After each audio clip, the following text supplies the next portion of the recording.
welcome to another episode of A Fresh Perspective with Jeff Charles, where we prefer truth over narrative and principles over politics. And I've got yet another great guest for you guys today. It's going to be a very good conversation about things that people don't really think about too often, but we should be thinking about it. But before I bring on my guest, just want to remind you to like this and to share this. And you got to subscribe, hit that subscribe button, hit that notification bell. That way you'll be updated whenever I upload a new interview, which I do every Wednesday and Friday evening at 7 o'clock Eastern. Also, check out my brand new political satire site called The Smattering on Substack. You can get that at thesmatteringnews.com. That link will be in the show notes. And also become a subscriber. That helps me a lot too. It's been gaining a lot of traction since some high-profile people tweeted some of my news that isn't true, but totally could be. So definitely appreciate that.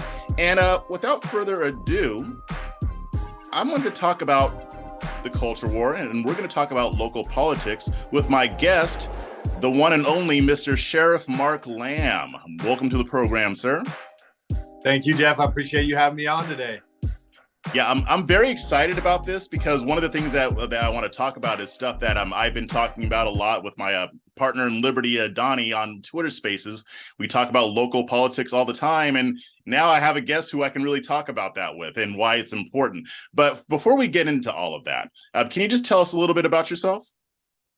Yeah, I'm Sheriff Mark Lamb. I am the 24th sheriff here in Pinal County, Arizona. We are situated between Phoenix and Tucson.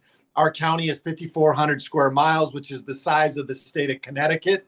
I manage a sheriff's office of about 600 plus employees, $50+ million budget.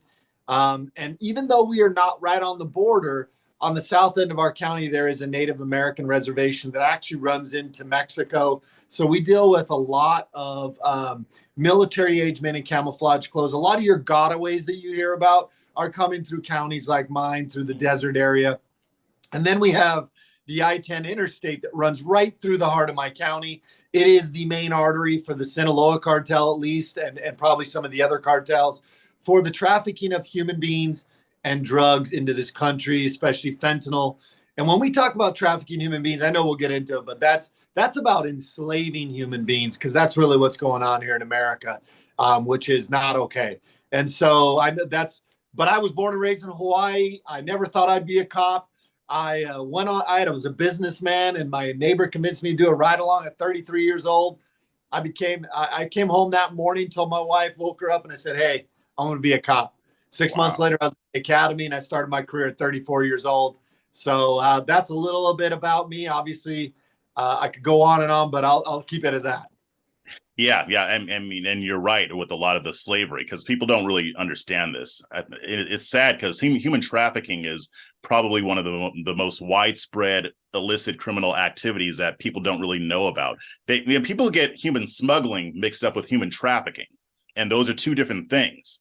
But they're both awful. But the human trafficking aspect, I mean, people think that we abolished slavery. Well, yeah, legal slavery, but it still happens in the United States. I'm in Austin, Texas, so we're on the front lines of this too.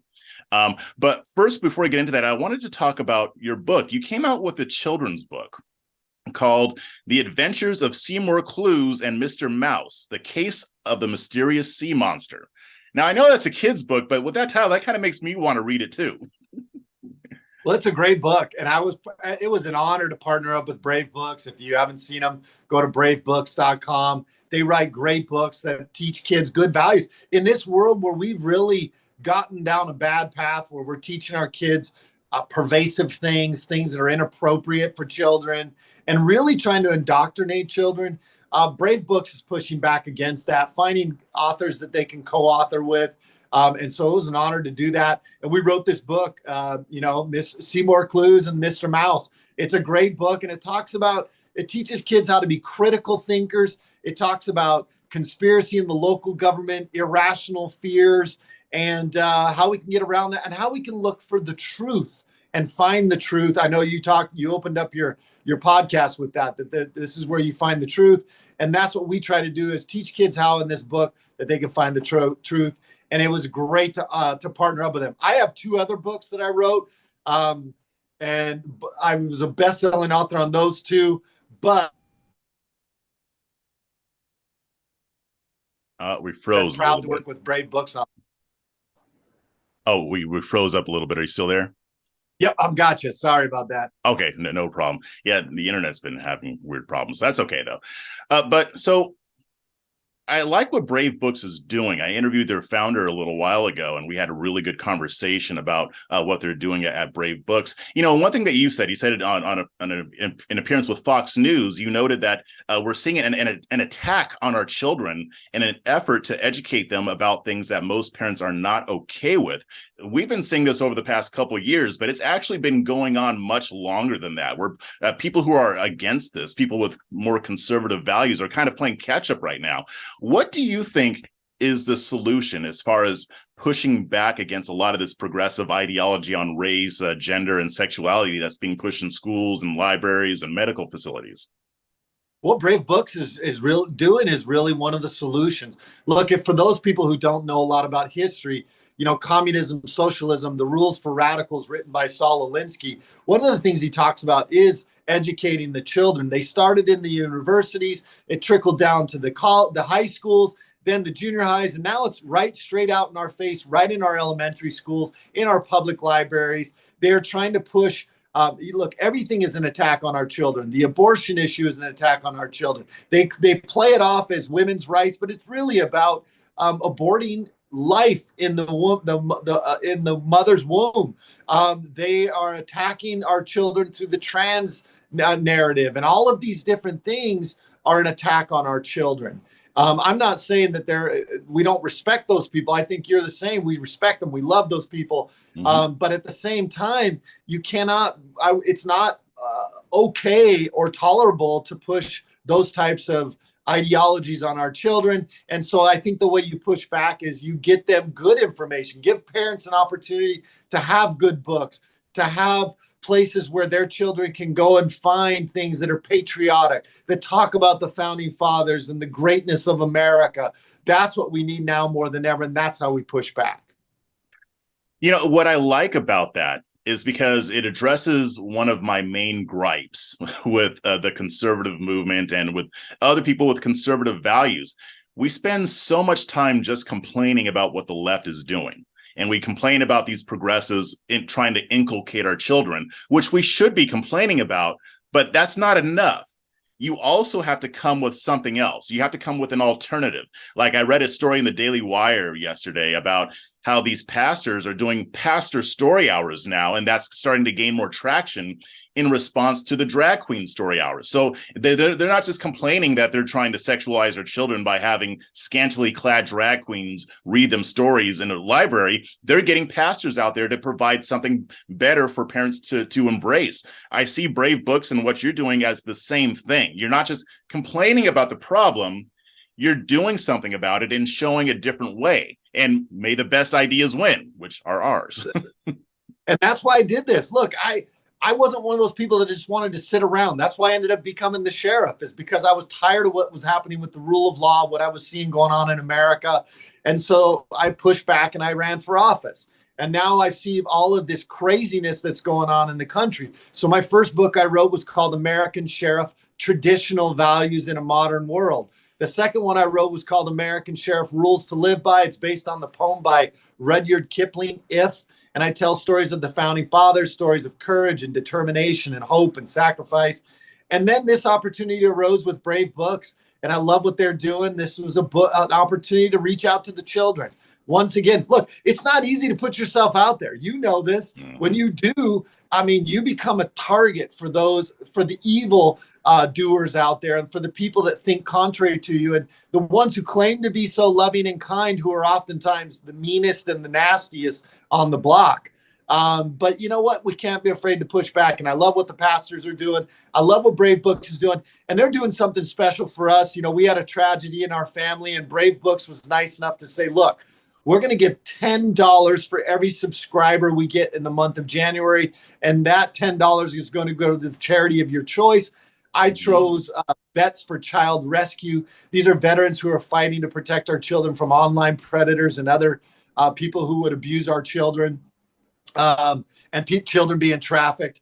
And not only that, they're also giving away my book and Kirk Cameron's book whenever you subscribe. So like they're doing a ton. They're putting their money where their mouth is. They are actually foregoing a lot of their profits to do more in the community. So it goes right back to what you said. We've got to not just be ideologists, but we also have to act on what we believe, those principles, those values that we love, that we know America was built on. We can't be afraid to go out there and do it. Aristotle said once, he said, the only way you avoid criticism is to do nothing, say nothing, be nothing. Well, I refuse to not do anything, and I refuse to not say anything, and I refuse to not be anything. Good. And we're going to get into some of the arrows that you have taken for other stuff. But I want to, I would like to kind of pivot to the border issue. In being in Pinal County, and in Arizona in general, you're on the front lines of this, just like we are here in Texas. What are some of the most problematic elements that you're seeing coming from this migrant crisis that the Biden administration caused and is refusing to do anything about? Oh, no, I take that back. He went to the border the other day, so he's taking care of it now. But what are some of the most problematic issues that you're seeing on the front lines? So I'm going to simplify this for everybody listening. This is not about immigration. This is about human trafficking and drug trafficking into America. Women are being raped, children are being used as pawns and raped a lot of the times. And the cartels understand that they can sell you a pill one time or sell you a gram of coke one time, but they can sell you a woman and a child over and over and over and over, hundreds of, and they get that. And they're extorting them in. They charge them a certain amount to come over, and when they get here, they charge them even more, and they never get out from underneath the debts of the cartels. That's when I talk about the enslaving of these people. That's what's happening. And we are opening the door for that. We're opening the door for the cartels to be able to do that. And then we talk about the dangerous drugs, in particular fentanyl coming in. Unprecedented amounts of fentanyl coming into this country. This has become the leading cause of death amongst Americans between the ages of 18 and 45. Over 107,000 deaths last year. And I'm waiting to see what the numbers are for 2022. But these are fentanyl poisonings. People being poisoned by the cartels and those poisons that they're bringing across the border through those checkpoints, through the deserts, through everything. And then you talk about the economical stuff. We're in a recession right now, and now you're allowing they say 5 million people to come in. Those people are going to have to earn money under the table. They don't pay taxes, so you have lost tax revenue. Then they're going to take that money and they're going to send that money to some other country, leaving a hole in our economy. So those are probably some of the biggest things we see. And I'll just give you a couple quick statistics. We have seen a 250% increase in pursuits involving human trafficking in our county.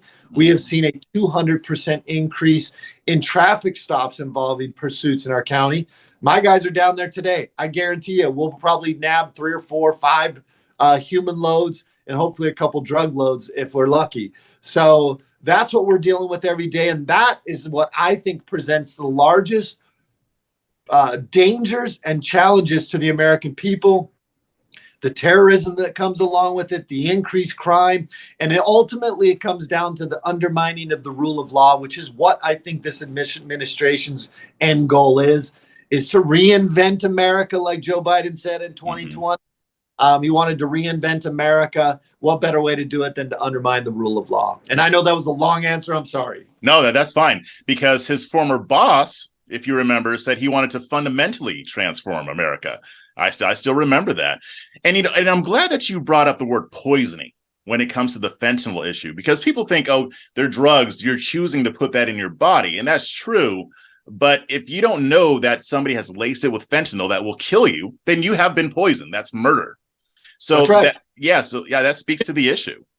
And it's disingenuine to the families who have lost loved ones when we say an overdose. Let me tell you why. A 15-year-old who takes a pill one time. When we say overdose, Americans conjure up an idea of somebody that lives on the street that's been using drugs for 30 years, that doesn't have any more teeth. That's what we think of when we think of an overdose. When a child that's 15 takes a pill for the first time, thinking it's a Xanax or thinking it's something else, and dies, that's a poisoning. When a cocaine addict uses cocaine, but it's laced with fentanyl and they get poisoned and die, that's a poisoning. Furthermore, you don't even have to actually consume this dangerous poison to die from it. In 2021 in Arizona, 33 children died from fentanyl poisonings. 7 were under the age of 1 year old. Oh So God. that shows you just what I mean when I talk about poisoning. I think it's important to use that term because that way Americans understand that it is children, it is teenagers, it is mothers, grandmothers, fathers, grandpas that are actually being poisoned by this fentanyl that the cartels are bringing in right through our open borders. Yeah, and it just gets me thinking like what's the solution, right? I mean, our border patrol is doing a good job. I know they're stretched thin. I know your guys have to be really busy with this caseload. I mean, they can only do so much. Like you mentioned, the gotaways. There are still going to be people who get away. There are still going to be people who get poisoned and manage to smuggle that stuff over. What do you think is the ultimate holistic solution to curb this issue? I think the easiest solution is to go back to the Trump era policies. You start there. Clearly, we have some work to do with immigration. I think every American acknowledges that. I acknowledge that. I've said it for a long time. But here's the thing: they don't really care about immigration because if they did, they had the House, they had the Senate, they had the presidency. If they truly wanted to pass comprehensive immigration control or reform, they could have, but they didn't. So it wasn't about immigration for them. And so I think that what we've got to do is go back to those Trump era policies. You cannot let people come here and claim asylum when they've been to 3 other countries. The way the law is written is this: you have to claim asylum in the first country you come to after you leave your country of refuge, or that you're trying to seek refuge from. And so what they're doing is they're showing up into 3-4 different countries before they come to America, and we're allowing them to claim asylum, which you can't do that. It undermines the very nature of it. And so get back to the Trump era policies, get Congress and Senate to actually do some real work and fix the immigration issues and make it more comprehensive, and allow the good people that want to come here and contribute to society to come, as opposed to the people who were poor and homeless. And many of these people were not productive in their own countries. And now we're getting them only to have unproductive people in our countries. It's a drain on America. Yeah, and then you also have a lot of people with criminal backgrounds who wouldn't be allowed in under our normal system, but so they sneak in. And it even frustrates me more because, yeah, going back to the Trump era policies, that those were working, but there needs to be more. It has to be Congress, and this is where I blame Democrats and Republicans equally, because a lot of these Republicans are open borders. They just won't say it out loud. They'll lie about it. At least Democrats are honest. But you got like a lot of the Chamber of Commerce types who are okay with illegal immigration, and they're okay with our immigration system being destroyed. Like I have a friend who's been dealing with this for years. Like he married his wife, and her kids are still, and who came here legally from, I believe, the Dominican Republic, but her kids are stuck there because our immigration system won't let them in. They haven't been able to live with their kids for almost 3 years. And I've been talking to them through this whole process. I'm like, it would have been easier if you would have just snuck them in over the border. It's jacked up. My nephew's wife is Panamanian. He was born in Panama, but he's an American. Their child was born in America to an American father, and she could not get out of Panama. And part of it was COVID, but a lot of it was the fact that it's just jacked up. And you're right. I'm equally and maybe in some ways more frustrated with Republicans. Republicans love big government. And remember, every one of those people, they love to feel needed. And when the only way for government to feel needed is to fix problems for you, to create chaos. And so a lot of times they allow chaos to continue, and they create more chaos so that they find themselves in a position to where they can come in and save the day and be your hero. And I would caution Americans, don't fall into that. Thomas Paine says the greatest tyrannies are always perpetrated in the name of the noblest causes. And that is the truth. We saw it under COVID. We're seeing it under all these other things. They act like they're doing you a favor, But in the end, all they really want is the power over you because they never fix these problems. These things have existed for decades. Yeah. I mean, and like you said, they had control of the White House and all of Congress. And notice I'm not talking about any particular party, because at different various times, Democrats have had the legislature and the White House, and Republicans have had the legislature and the White House and done nothing about this issue, and others. So to me, it's hard for me to believe that they even intend to. But this kind of brings me to what I'm really excited to talk to you about, especially when it concerns COVID. Now, in your book, the plot involves some local corruption. You brought up local corruption. I know when I read that stuck out to me, because you didn't say corruption at the federal level, which is what we always focus on. We didn't say corruption at the state level. You're talking local, and you are a sheriff. So I want to kind of use this as an educational moment. During the COVID lockdowns, you were one of several sheriffs across the country who refused to enforce those lockdown orders that came from your governor. And there were other sheriffs. I think there was even a couple in California. God bless them. I mean, in other states as well. You took a lot of heat for this, but can you kind of give us the rundown of what happened there? Like, isn't it your job to enforce the orders that come down from the state government? Aren't you sworn to do that? No, I'm not sworn to do that. I am sworn to uphold the Constitution and to protect it against all foreign enemies, foreign and domestic. Mandates and orders are not laws, and this is where they really overstep their bounds. And I would tell people, and I still tell people all the time, you worry too much about Congress and Senate. Your daily life, your quality of life that you live every day is dictated by your local government, by those state legislators and state senators that you really don't know much about. Those are the people that will affect your daily life. Let's take gun laws. Mm-hmm. Every state has different gun laws, but federally, we all have the same laws and we have the same constitution. So who passed those laws? Local government. Local government is who passed those laws. COVID, if you look at certain places, they did much better than others because they didn't do the lockdowns. They didn't go out and ruin businesses for mass mandates and all these different things. They were much more constitutionally abiding. They didn't get into the people's business. And what we saw was they did much better than some of the other places where they completely shut it down. And I don't think the economy, I think what we're feeling now, this recession, is a result of what we saw in 2020 and 2021 when they shut everything down. So yeah, first and foremost, those are mandates and orders. I do not have to follow those. And I didn't. You know why? Because it overstepped the people's rights, constitutional rights, fundamental freedoms as Americans. The beauty of freedom is we can soar to unimaginable heights. The bad part is we can run ourselves into the ground too. Mm-hmm. That's what freedom is. And so being free has some responsibility with it. And that's what I used to tell people. You're free, be responsible, try to educate yourself on what the risk may or may not be. But in the end, you are free to do as you choose. And if that is to run yourself into the ground, then that's their choice. So let me ask you this, because, this year I'm going to be working a lot with the Mises Caucus, which is part of the Libertarian Party, but this is separate from the Libertarian Party. And what they want to do is they want to get liberty-minded candidates elected to local office. They're going to focus primarily local, mayor, city council, sheriff. And people don't understand why the sheriff is such an important elected role.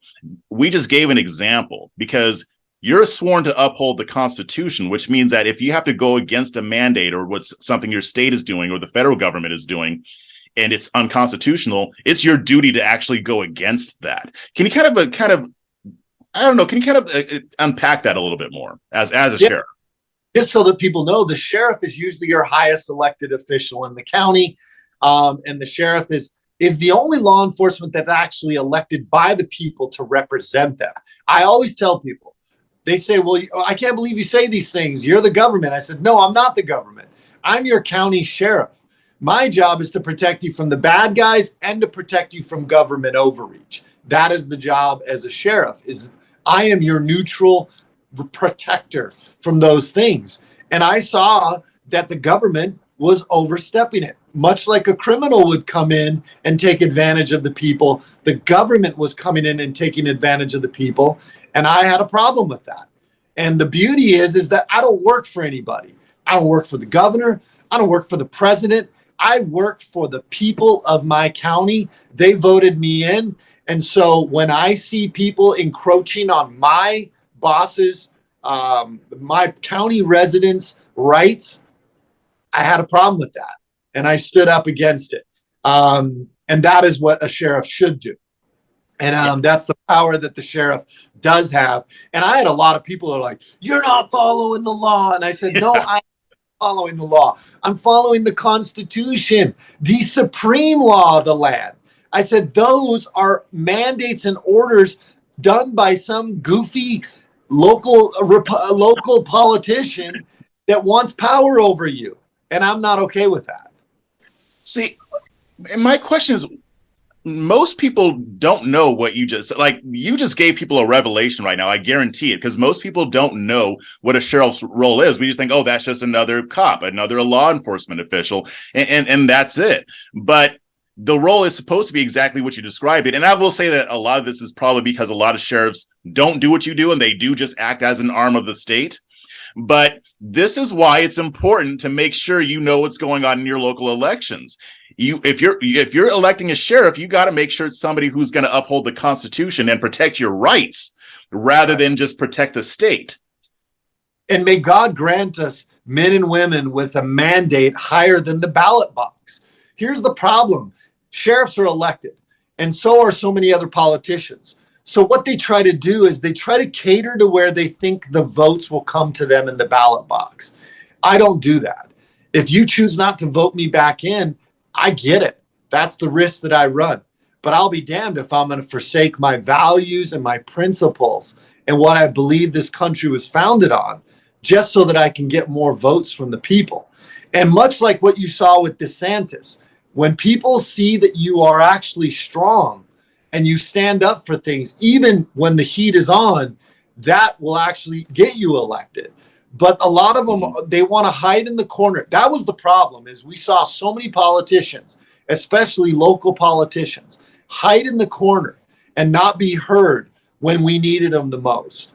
And I wasn't about to be one of those. And I wasn't afraid. I had some lady call me and she goes, you're the only one that's saying this. You're the only one that's not following the rules. And I said, no, I'm not. I'm the only one. Trust me, I talked to all the other law enforcement guys, the chiefs and the sheriffs. I'm the only one that either is too stupid to know the difference and says what I say, or I'm the only one with the guts enough to say it. Either way, there are more people out there like me. Many just don't want to say it. Yeah, exactly, which is why it's even more important that people like you speak out. And you do take a lot of arrows. Like I saw an article gloating over the fact that you got COVID. And I'm like, okay, so what? I mean, that has nothing to do with the fact that you are sworn to uphold the Constitution and that we are supposed to have liberty in this country. You can have liberty and you can get COVID. You can have liberty and not get COVID. You can lick the boot and do what the state wants and still get COVID. So right. It doesn't really matter. And you know what? All the things that I said and stood for have proven to be true. You know, the vaccines, the masks they weren't doing jack diddly squat for people. You know, all of these things that were viewed as helping the people, like Thomas Paine said, they really were in the guise of trying to save other people and you. But in the end, they were control tactics, and and in the end, they didn't work. And so I feel good about that. But all I did was try to stand on what I believed was right. And you said it. I took some serious heat. I found out I had COVID at the White House in June. So like this thing kicks off in March, and it's kind of at its peak. And I go to the White House in June to find out I have COVID. I mean, I was on the front page of Yahoo and People, and I was in the news in Africa and all over the world about this sheriff who defies governor's orders, gets COVID. And let me tell you, you want to see hateful people? I can't read most of those messages that people sent my wife and I, wanted my grandchildren to die, wanted me to die. I mean, they just were flat out awful. Awful. I can imagine. And, isn't it, I don't know if it's scary or depressing or both, but just the vitriol that you'll get for not going along with what the state says. I mean, we have placed the government in the place of God in this country. I truly believe that. It's especially true of the federal government. Like, what comes out of that is supposed to be like Moses coming down from Mount Sinai with the tablets.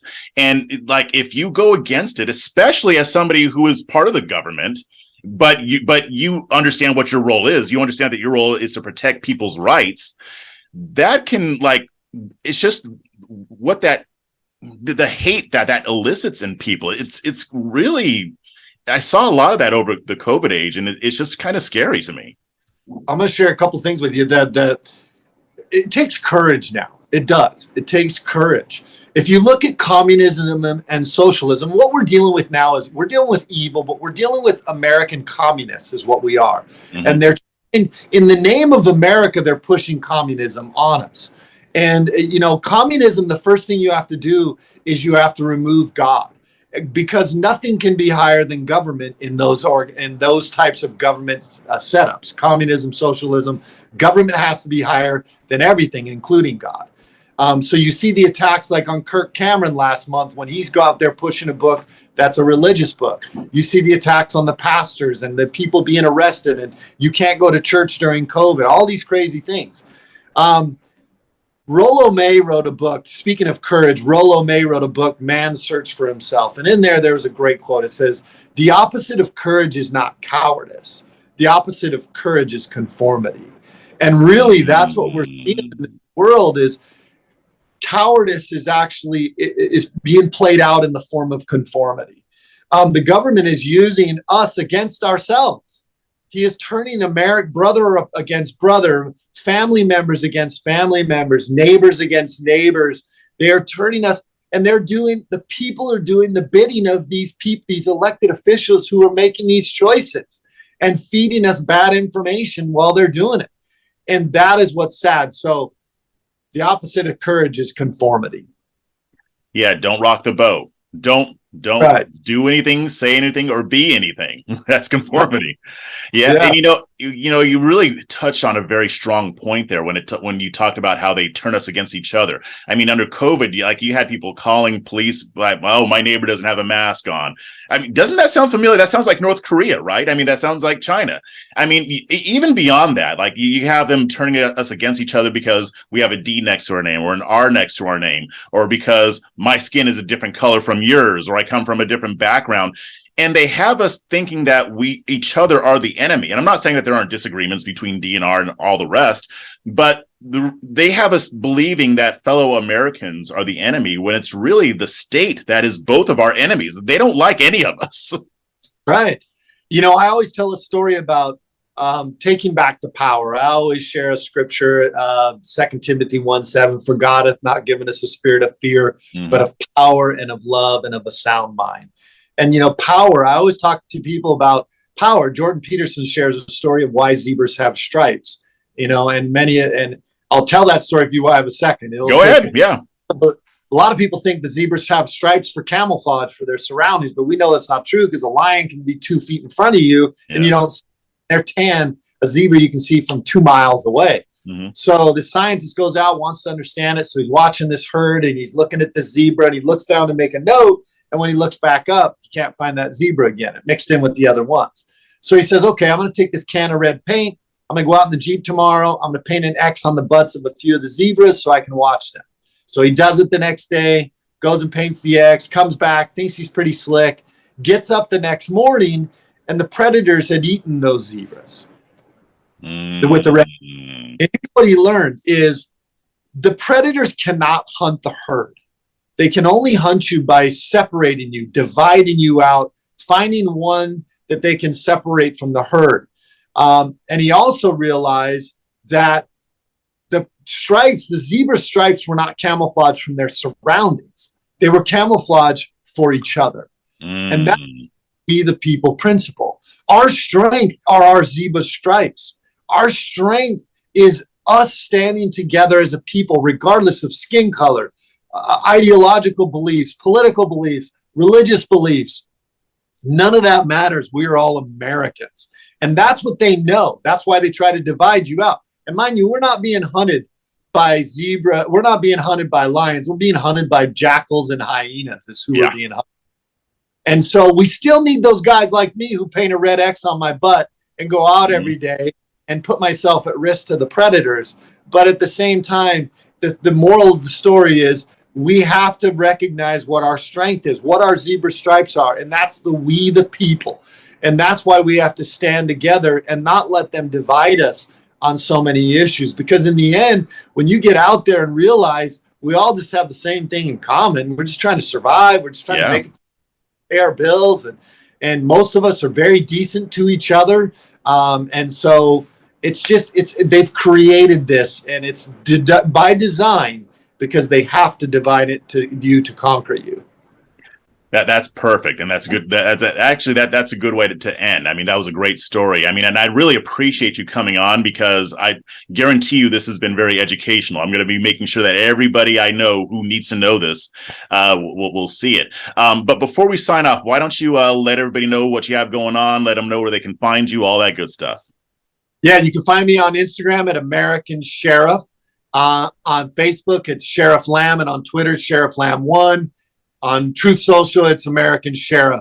You can also come to my website. You'll find my other books I wrote at americansheriff.store, americansheriff.store. But what I want you to get today is get those children's books. We've got to keep these guys from educating our children with the things they want by perverting our children's minds, by teaching them things that are not pro-America, not pro-God. So go to bravebooks.com. These people are doing great things. They're taking the arrows right alongside with me. And you'll get a donation. Part of that's going to go to a great cause. You're going to get my book, Kirk Cameron's book. It's a great deal. And I know as a parent of 5 kids and a couple grandkids, tragically, I lost one of my grandchildren a few weeks ago. But I wrote this book for them, and it means more to me now that I lost one of my grandchildren. But it's a great book, great company, great American company. Go support it, bravebooks.com. Make sure you subscribe today. Get my book, Kirk Cameron's book, and donate $10 per subscription to that charity. So awesome. Well, thanks very much, and hopefully we can do this again soon. I would love to. And thank you for doing what you're doing. I don't know how you come up with satire anymore, because everything seems to be coming true. I know Babylon. Same issue, but I love people that are willing to stand up and be a strong voice and go out there and do it, and are funny while they do it too. I love it. So thank you. I appreciate it, brother. Thank you.